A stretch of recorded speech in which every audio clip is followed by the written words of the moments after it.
He was just your average dude. Nothing fancy, nothing special. That is, until the school's most flawless girl dragged him into her bizarre secret life. And get this, she can mess with time, but the way she does it, yeah, it's super weird. And this is just the start of his chaos. So here's how it goes. At this high school, there's this girl, let's call her Takamine. She's basically the queen of the school. Top grades, best athlete, everyone's favorite. If life were a game, she'd be on the highest level while everyone else is stuck on the tutorial. People adore her, teachers trust her, and students look up to her. Classic overachiever. Then there's Shirota. Totally normal. Not dumb, but not great either. Quiet, unnoticed, and just trying to survive school without doing anything crazy. If you asked someone in his class about him, they'd probably say, "Who?" Even though he and Takamine had been classmates for years, they never talked. He figured that's just how life is. Some people shine, some blend into the background. But one random day, everything flipped upside down. The memory hits him hard. He's suddenly standing above Takamine like he's the main character in some dream. She's smiling at him, looking more like a glowing goddess than a human. He doesn't know how he got there or why, but he knows something's different now. Fast forward to a scene in the school's storage room. Shirota's cramming for the math test, heart pounding, knowing he's probably doomed. And then boom, Takamine walks in. She clearly didn't know anyone was in there because she starts changing her clothes right on the spot. Shirota's panicking like crazy, hiding behind shelves, trying not to make a sound. But curiosity hits harder than common sense, and he accidentally takes a peek. Instantly regrets it, of course, but the image gets burned into his brain.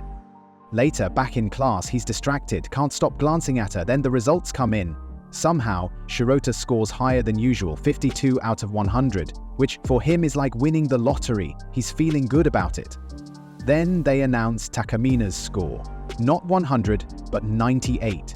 Everyone gasps, like it's the end of the world. She apologizes, and suddenly, everything slows down. A butterfly flutters past, the classroom clock ticks louder than usual. The moment resets.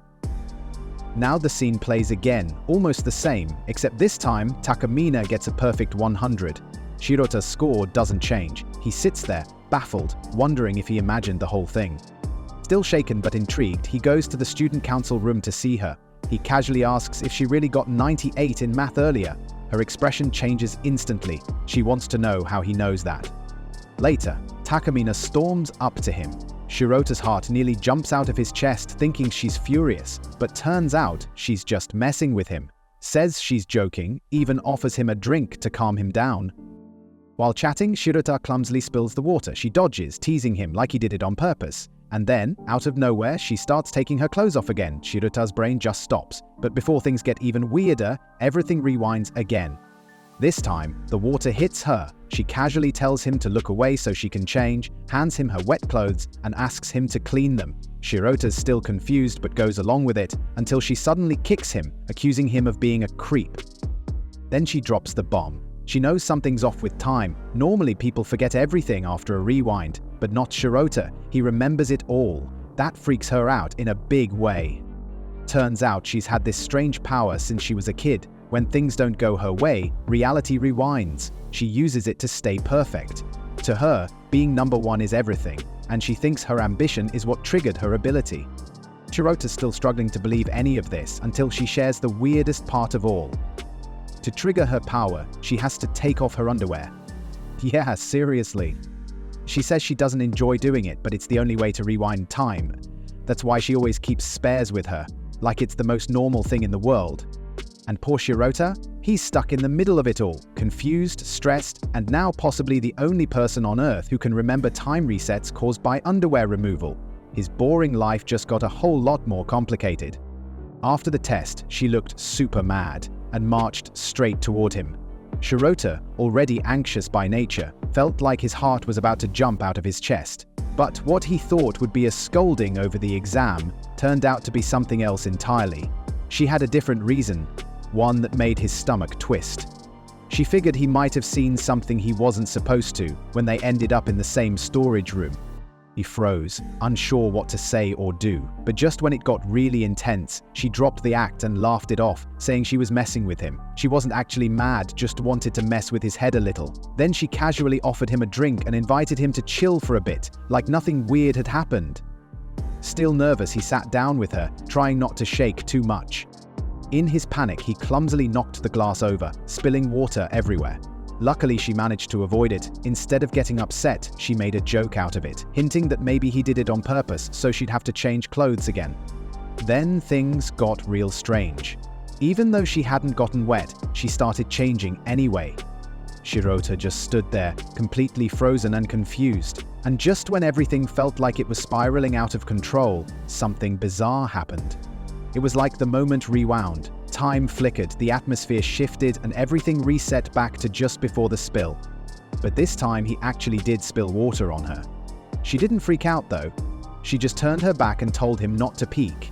Then she handed over her soaked clothes and asked him to clean them. Still dazed, Shirota did what she said, but in the middle of it, she suddenly kicked him. She claimed he crossed a line even though he was only following her instructions. The whole thing made zero sense. Then she started talking about time and how the water felt familiar. She explained that when time resets, people usually forget everything, but somehow Shirota was remembering it all. That wasn't normal. To her, it meant he was different. Maybe he was immune to the time rewinds, or maybe there was something else going on.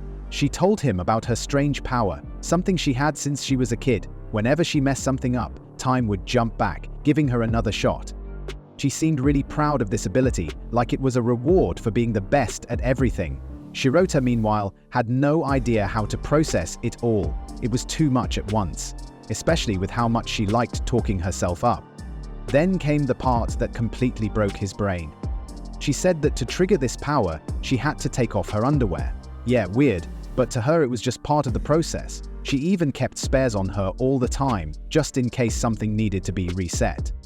At this point, things take a weird turn. Takamine starts talking about how Shirota not only found out about her strange power, but might also be able to use it himself. The fact that he remembers things even after time goes backward?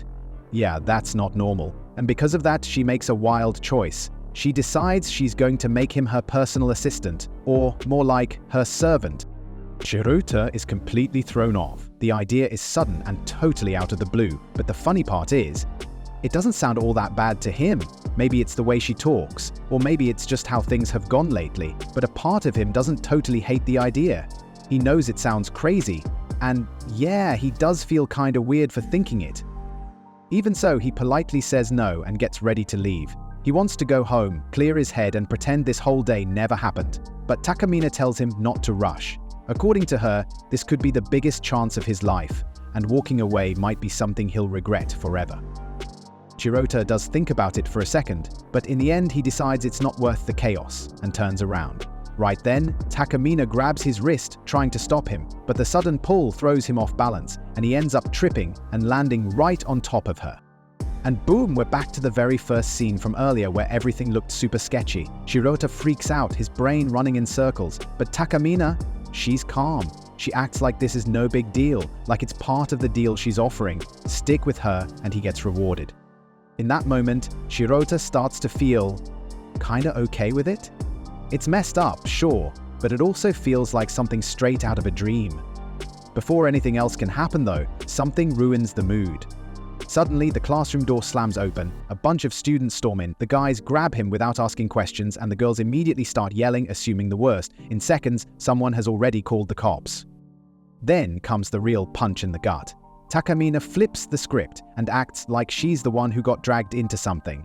She puts on the victim act, making Shirota look like a creep in front of everyone. She's clearly faking it, but no one else seems to notice. Her smirk says it all. This was her plan from the beginning. He walked right into her trap.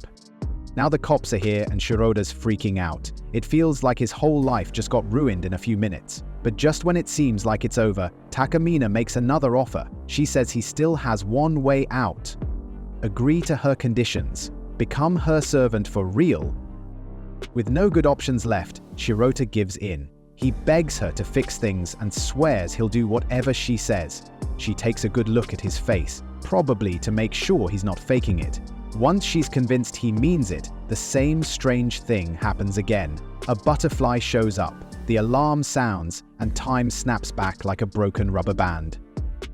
Now we're back in the middle of their earlier chat, but this time everything's flipped. Shirota is officially under her control, but he's not happy about it anymore. He regrets everything. If he had just gone straight home that day, none of this would have happened. The two of them get into a small argument. Takamine warns him not to step out of line. He already knows what she's capable of. Shirota, realizing he's in way too deep, apologizes again, not wanting to test her patience. Then she says it's time for his first task. She tells him to take out something from her bag. When he checks, he finds a collar. Yup, a real one, and she expects him to put it on her. Shirota immediately panics, clearly uncomfortable, but in her world, backing out isn't allowed, so with trembling hands and a flushed face, he does it.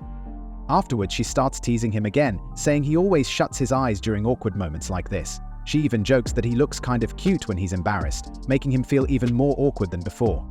The next day, inside the student council office, things were kind of strange. It was just Takamine and Shirota, sitting way too close for comfort. She grabbed his hand, stared at him with this serious but soft look, and made it clear he belonged to her now. Shirota's brain was melting. The way she looked at him, it was way too intense. His heart wouldn't stop racing. It felt like something big was about to happen. And then, bam! A bunch of officers burst into the room and surrounded him like he'd done something illegal. Before he could even process it, Takamine suddenly turned calm and innocent, like she hadn't just been flirting hard 2 seconds ago. It was like flipping a switch. Then, just like that, Shirota woke up. All of it was just a weird dream. But his heart didn't calm down, especially when his phone buzzed. A message popped up from Takamine. "Don't be late." Her picture was attached, and it just made things worse. He totally lost it, blushing, sweating, spiraling. On his way to school, he looked like he hadn't slept in days. That dream messed with his head big time. While he was walking, guess who suddenly popped up right behind him? Yep, Takamine. Everyone greeted her like she was a celebrity, and she smiled at them all like the perfect role model. Shirota was doing everything he could not to panic. He kept staring at her like she was both an angel and a demon wrapped in one. The same girl he had a crush on, now she scared the life out of him. He was lost in his thoughts when Takumi suddenly came right up to him and whispered something. She told him to meet her in the student council room again. Everyone nearby went silent, staring like, why is she talking to him? Next thing, Shirota's in that same room with her again. When he asks what she wants, she casually says nothing important, just that they should spend more time together now that they're a team. Shirota wasn't having it. He said it loud and clear. He didn't agree to be her sidekick. She roped him into this mess without even asking. But then, she handed him a bag. Confused, he opened it, only to see a bunch of her personal stuff inside. And not just any stuff. That kind. Takamine calmly told him it was now his job to manage her clothes. Yup. Every time she used her special ability, he had to be ready to help her change. He thought it was the weirdest thing ever, but she just shrugged and said she wouldn't use it that often, maybe once or twice a day, unless there was an emergency, then, anytime, anywhere. She reminded him that if he messed up, well, he remembered what happened in the dream. That was enough to freak him out. He quickly promised to do exactly what she said. Satisfied, Takamine smiled and suddenly pushed him down, sitting right on top of him. Shirota totally panicked, begging her not to call the police again, like in his dream. He'd do anything. Surprisingly, she got a little serious and told him even she found this whole thing kinda awkward, but when he was around, it wasn't so bad. Shirota was caught off guard. That felt real. He told her he wouldn't mess up again. Then he rushed off, saying he needed to get to class. Before he left, she reminded him to return the bag after school. No funny business. He nodded and ran off. Takamine stayed behind, grinning as she watched him go. Later in class, the teacher was reading a poem and asked the students to explain it. Shirota, still thinking about everything, figured Takamine would ace it like always. She stood up, spoke with this calm, elegant voice, and explained the poem so smoothly that the whole room went quiet. People started whispering about how amazing her voice sounded. Shirota watched her, stunned. She wasn't just pretty, she was seriously brilliant. He thought she didn't even need her ability to stand out. But then a breeze swept through the classroom, and Takamine stood up slowly. She mumbled something to herself about how it wasn't good enough and that she had to do it again. Shirota was confused. She already nailed it, didn't she? Takamine took off her jacket and activated her ability. Time rewound back to when the teacher first asked the question. She gave the same answer again, but this time it was completely different. Every word hit harder. Everyone in class felt like they were being pulled into the poem, like they were living it. When she finished, the entire room clapped like crazy. It felt like magic. Shirota couldn't believe it. She actually did better the second time, and Takamine knew it too. She gave him a knowing smile. That's when he realized she was chasing perfection, not just doing well, doing better. Suddenly, she tossed him a note and told him to focus. He was still supposed to help her. Shirota panicked. How was he supposed to put that strap on her with all these people watching? He froze, but then Takami gave him that playful look again and asked him loudly to pass her the eraser. He saw it lying near her foot, walked over pretending to pick it up, and sneakily got the strap from his pocket. His face was on fire, but he managed to do it. He sat back down, shaking from the whole thing, but proud that he pulled it off. The teacher started handing out answer sheets. Shirota sighed, thinking, "This is going to be a long day." Right after that, he looks toward Takamine and suddenly realizes that he hadn't tied her belt properly. Panic takes over his mind. A whirlwind of thoughts rushes through his head. Fear that if the teacher calls Takamine and she starts walking, her belt might fall off. Just the thought of the entire class seeing that leaves him feeling deeply embarrassed. Everyone would be shocked, and Takamine might even end up crying. Takamine then turns to look at Shirota with teary eyes, overwhelmed by emotion. Meanwhile, Shirota is equally anxious. Memories from the past come flooding in, like when the police had come to catch him. He realizes that if something similar happens now, it could ruin everything for him. He has to do something fast. At that moment, an idea strikes him. When it's Takamine's turn to submit her paper, he decides that he will go up instead. Just then, he remembers something she had once said, how she feels embarrassed when others see her using her ability, but never feels that way around him. Then comes Takamine's turn. Shirota quickly stands and walks to the teacher, who points out he's not Takamine. He politely apologizes, pretending it was a mistake. The teacher lets it slide and tells him to submit his paper too. Takamine watches all this with a soft smile. Afterward, Shirota walks up to her, and though she thanks him, he casually replies that she doesn't need to. He's her servant after all, and this was just part of the job. As he tries to walk away, Takamine grabs his leg and insists he hasn't completed his task. He still hasn't fixed the belt. Shirota hesitates. They're in a classroom full of students. But Takamine points out that he doesn't really have another option. Somehow, Shirota manages to help her fix the belt. Takamine makes a weird face, blushing, and he asks if she's okay. She says nothing, her face red. The scene shifts to the student council room, where Shirota complains, begging not to be dragged into these situations again. Takamine admits she was testing how he'd react and apologizes sincerely. She tells him that she trusts him completely and knows he'd never do anything wrong. She asks why he tried so hard to protect her and helped her wear the belt properly. Shirota says nothing at first. She wonders if it's because she once told him that she didn't want anyone else to see her underwear. Internally, he panics. How did she find out? But outwardly, he denies knowing anything about that and brushes it off, saying he only helped her so she wouldn't report him to the police. Takamine laughs and says she doesn't entirely believe him, but if he was trying to make her happy, she appreciates it. At that moment, her face looks incredibly cute. And with that sweet moment, the episode ends.